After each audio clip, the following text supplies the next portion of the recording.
আসসালামু আলাইকুম প্রিয় দর্শক, সবাইকে মাহফুজা কিচেন ভিডিওতে ওয়েলকাম। আজ গরুর মগজ ভুনা করব বা ভাজা করব। গরুর মগজ ভাজা ভাজা বা ভুনা যে যেটা বলে, তো দেখতেই পাচ্ছেন কতটা লোভনীয় হয়েছে, অসম্ভব মজা হয়েছে। নিজে রান্না করেছি সেজন্য বলছি না, সত্যিই বলছি ভালো হয়েছে। কিন্তু রান্নাটা খুবই সিম্পল, একদম সাধারণভাবে রান্না করেছি।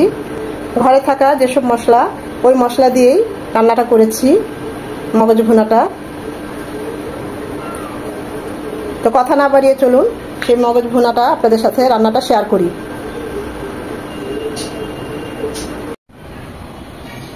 একই ভিডিওতে মগজ কিভাবে পরিষ্কার করতে হয় এবং সেটা কিভাবে রান্না করতে হয় সেটা আজ আপনাদের দেখাবো। এখানে আমি নিয়েছি গরুর মগজ, এখানে খাসির মগজ নিতে পারেন, যে কোনো মগজ, মানে এই ধরনের বড়।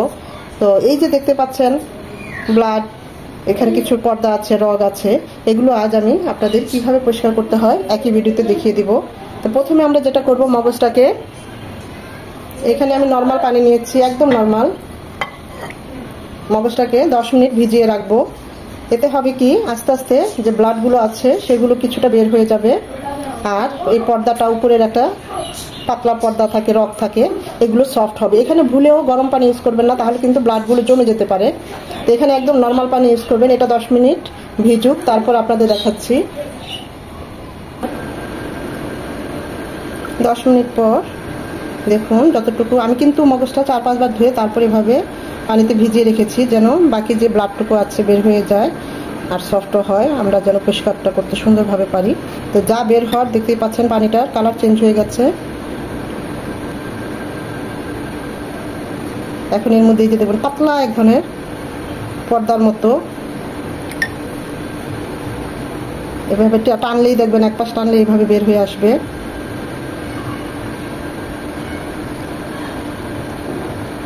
এটা হাত দিয়েই করবেন।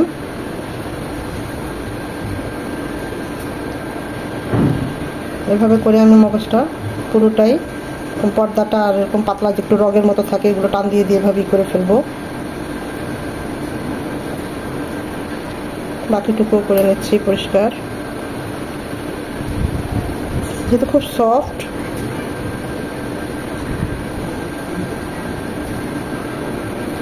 এখন বাকিটুকু পরিষ্কার করে নেব।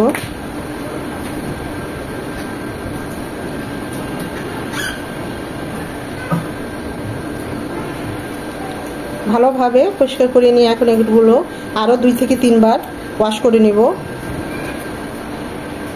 হালকা কুসুম গরম পানিতে 1 থেকে 2 বার ওয়াশ করব, আর নর্মাল পানিতে 2-3 বার ওয়াশ করে নিব। খুব বেশি গরম পানি এখানে ইউজ করবেন না। এবং এটা কিন্তু পরিষ্কারের পর, তা না হলে কিন্তু ব্লাডগুলো জমে যাবে ভিতরে, বের হবে না। যদি আমরা পরিষ্কার, মানে যখন 10 মিনিট ভিজিয়ে রেখেছি সেখানে যদি আপনারা গরম পানি ইউজ করেন, আমি আবারও বলছি, তখন কিন্তু এই ভিতরের ব্লাডগুলো জমে যাবে, এত সুন্দরভাবে বের হয়ে আসবে না। খুব ভালোভাবে পরিষ্কার করে ধুয়ে নিয়েছি আরও 3 থেকে 4 বার।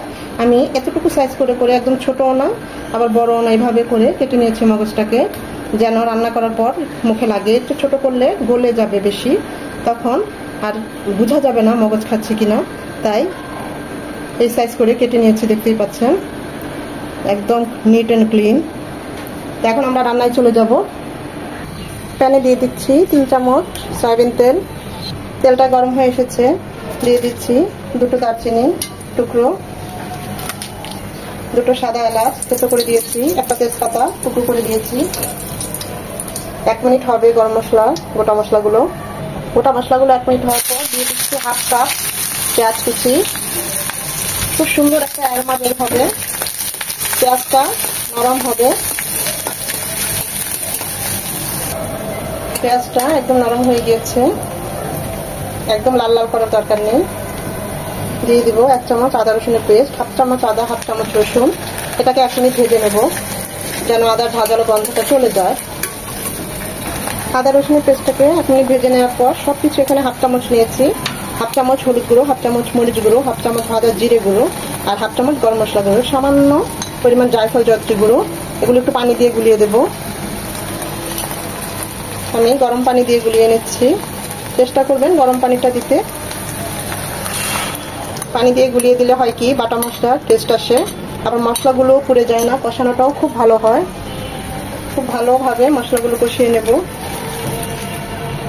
মশলাগুলো কষানোর এই পর্যায়ে একটা টমেটো এরকম ছোট ছোট করে কেটে দিয়েছি, দিয়ে দেবো। মশলা কষানোর সাথে সাথে টমেটোটাও কষবে এবং গলে যাবে।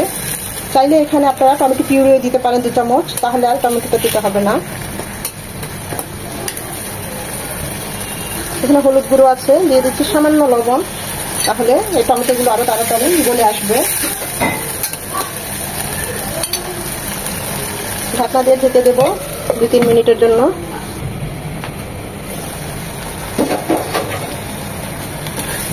অনেকটাই গলে গিয়েছে টমেটোগুলো, মশলাটাও কষানো হয়ে গিয়েছে, দেখতে পাচ্ছেন তেল উপরে উঠে এসেছে। মশলাটা যত ভালো করে কষাবেন সেই রান্নার টেস্টটা তত ভালো হবে। আসলে মশলা কষানো দেখলে বোঝা যায় রান্নাটা কেমন হবে। এখন আমরা মগজগুলো দিয়ে দেব।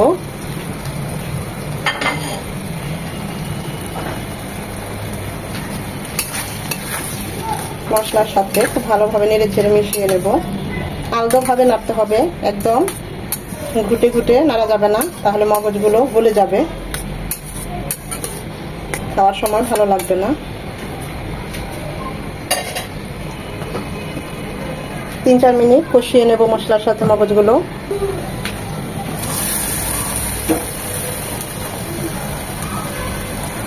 দিয়ে দিব 1/2 কাপ ফুটানো পানি, এর বেশি এখানে পানি দেব না।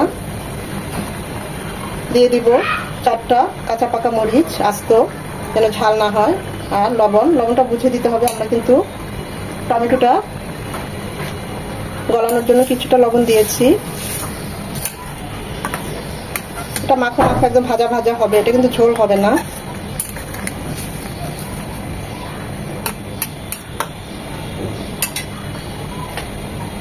এখন এটা রান্না হবে 10 থেকে 12 মিনিট। কিছুক্ষণ পর পর একবার এভাবে নেড়ে দেখতে হবে। এই পর্যায়ে টেস্ট করতে পারেন লবণ সবকিছু যদি লাগে, আমার টেস্ট করেছি আর লবণ লাগবে না।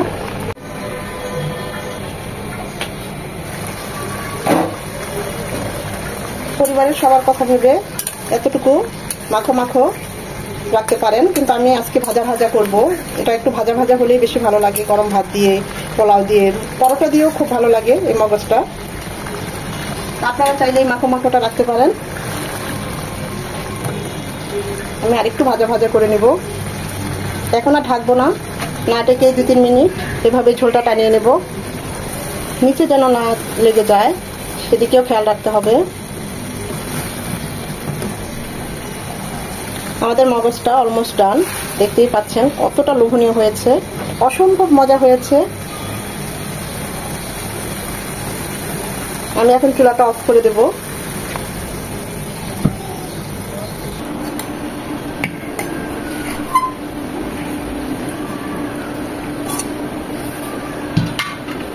খুবই অল্প মশলায় অল্প তেলে চেষ্টা করেছি ঝটপটে মগজটা রান্না করার জন্য। আমি তো এইভাবেই করি, সেটাই আপনাদের সাথে শেয়ার করেছি। দেখতেই পাচ্ছেন মগজগুলো গলে যায় নাই, একদম সুন্দরভাবে আছে। যেভাবে আমরা কেটেছিলাম মগজগুলো, টুকরো করেছিলাম, ঠিক ওভাবেই আছে।